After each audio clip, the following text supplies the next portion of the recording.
মই এজোপা Australian squash কৰিছোঁ। মোৰ ভনী এজনীয়ে গুটিটো আনিছে, গুটিটো আনি পেলাই মোক দিলেহি আৰু মানে এই অষ্ট্ৰেলিয়ান স্কোৱাছজোপা মই ভনীজনীৰ জৰিয়তে গুটিটো পাই পেলাই মই আৰম্ভ কৰিছোঁ।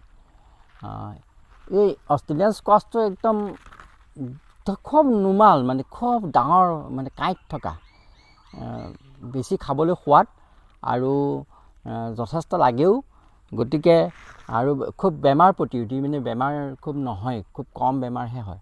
গতিকে মই এইজোপা কৰিছোঁ। চাওক এইজোপা কিমান ধুনীয়াকৈ হৈছে আৰু লাগিছে, এই লাগিবলৈ আৰম্ভ কৰিছে। এয়া চাওকচোন, এইটো আকৌ মই চোলা পিন্ধাই দিছোঁ পলিথিনৰ। কেলেনো যে ইয়াক আকৌ এবিধ মাখি আছে নহয়, মাখিবিয়ে বিন্ধি দিয়ে। বিন্ধি দিয়াৰ পিছত আৰু ইয়াক আৰু প্ৰতিপাল কৰিবলৈ টান আৰু ভাল নালাগে আৰু। গতিকে মাখিৰ পৰা ৰক্ষা পাবলৈ মই এইটো পলিথিনৰ বেগ এটা বেগটো তলটো ফুটাই দিছোঁ যাতে পানী নৰয়, আৰু এনেকৈ পলিথিনৰ বেগ এটা মই ফুটাই দিছোঁ। অষ্ট্ৰেলিয়ান স্কোৱাছটোৰ গোটেই গাত নোম আছিলে, কিন্তু মোৰ এতিয়া দেখা গৈছে যে এইটো স্কোৱাছটো সম্পূৰ্ণ বগা মিহি। এইটো কেনেবাকৈ মিউটেশ্যন হৈ গৈছে বা হেৰি ক্ৰছ পলিনেশ্যনৰ ফলত চাগে এইটো হৈ গ'ল। সেইকাৰণে আমাৰ হয়তো ইণ্ডিয়াৰ স্কোৱাছবিলাকৰ লগত ক্ৰছ পলিনেশ্যন হৈ পেলাই এইটো হৈ গ'ল চাগে। সেইকাৰণে অষ্ট্ৰেলিয়ান স্কোৱাছ হৈ পেলাই সি নোলালে। অষ্ট্ৰেলিয়ান স্কোৱাছটোৰ এই গোটেই গাটোত একদম পূৰা কাঁইট থাকে, যাতে একো বৰলীয়া চৰলীয়া এনেকৈ মাখিবিলাকে যাতে বিন্ধিব নোৱাৰে, তেনেকুৱাকৈ সি সুৰক্ষিত। কিন্তু এতিয়া মোৰ কিন্তু এইটো হোৱা নাই। গতিকে হ'লেও এটি অষ্ট্ৰেলিয়ান সঁচ আৰু লাগিছেও, লাগিবলৈ আৰম্ভ কৰিছে। এইখিনি এই দুটা এয়া এনেকৈ এইবিলাক আৰম্ভ কৰিছে।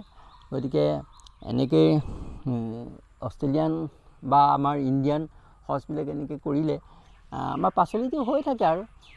এনেকৈ অষ্ট্ৰেলিয়ান সঁচ বা যি সঁচেই হওক, স্কোৱাছবিলাক খেতি কৰিব পাৰি। আমাৰ অসমত ই প্ৰচুৰ পৰিমাণে হয় অৱশ্যে। খালি এটা কথা আছে, ইয়াৰ এই ষ্টেম কাটাৰ কিছুমান আছে। ইয়াত এই ষ্টেমডাল কাটি দিয়ে। ষ্টেম কাটাৰ আছে, ষ্টেমডাল কাটি দিয়ে। ষ্টেম কাটাৰটোৰ গাত মানে কিছুমান স্পট আছে। ইয়াক মানে সন্ধ্যাৰ আগে আগে ইয়াক মানে ধৰিব পাৰি।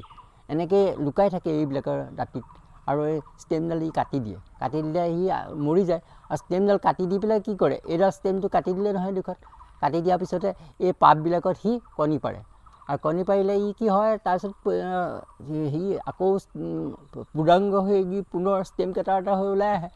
গতিকে ই আকৌ অনিষ্ট কৰিব পাৰে। সেইকাৰণে এবাৰ যদি ষ্টেম কাটাৰ দেখা যায়, তেতিয়াহ'লে তাক আৰু সেই পোকটো, পতংগটো, সাধাৰণতে মতা মাইকী দুটা থাকে।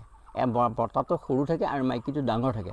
পতংগটো খুব চাই গাত স্পট থাকিব আৰু তাৰ মুখখন খুব টান। পতংগটো চাই তাক সন্ধ্যা, মানে ঠিক সন্ধ্যাৰ সময়ত সি আক্ৰমণটো কৰে আৰু ৰাতিটো আক্ৰমণ কৰি থাকিব, সন্ধ্যাৰ সময়ৰ পৰা আক্ৰমণ কৰিব। গতিকে তাক মানে মাৰি পেলোৱাটো বেছি ভাল। তাক কিন্তু হেৰি দিলেও, এইটো ৰগৰ চগৰ দিলেও সি নাযায়, সি কেয়াৰেই নকৰে।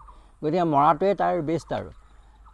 গতিকে ষ্টেম কাটাৰৰ পৰা ৰক্ষা কৰিব পাৰিলে আপোনালোকে স্কোৱাছ খেতি কৰিবলৈ সহজ হ'ব আৰু যথেষ্ট স্কোৱাছো পাব।